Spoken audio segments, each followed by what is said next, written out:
a thing that we also know is happening is that in the Trump administration, there's a bunch of different competing factions that are vying with one another for influence and to drive the bus forward. So that's why I went at the beginning and said, if someone could tell me what's going on in the Caribbean, I would appreciate it, because it's incoherent and unclear where it's going. Trump seems to be vacillating between trying to start a war of regime change against Nicolas Maduro to try to replace him with a more US-friendly or Trump-friendly right-wing government of some kind. There's various candidates out there who they might install. And also he somewhat pretextually and somewhat as its own thing has been going after drug runners, primarily in the Caribbean, although also in the Eastern Pacific, which should be noted is not the Caribbean.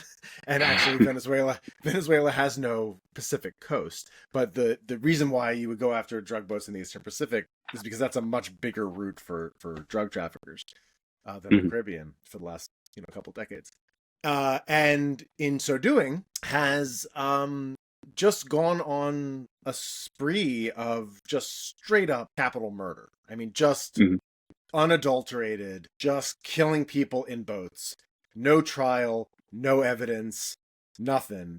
And then bragging about it. And in addition to all of that, there's an enormous troop buildup in the Caribbean. First of all, just off the coast of Venezuela, the USS Gerald R. Ford, which is the largest aircraft carrier in the Navy, it's the largest aircraft carrier in the world, has been idling off of it for a couple of weeks now with a whole carrier group. But there's a bunch of other things happening in the region as well, including building up pre-existing military bases that have been decommissioned in Puerto Rico, entering into modus vivendi agreements with the Dominican Republic and others in the region, which sort of looks like it could be leaning toward a war of regime change in Venezuela, or it's just a giant bluff, or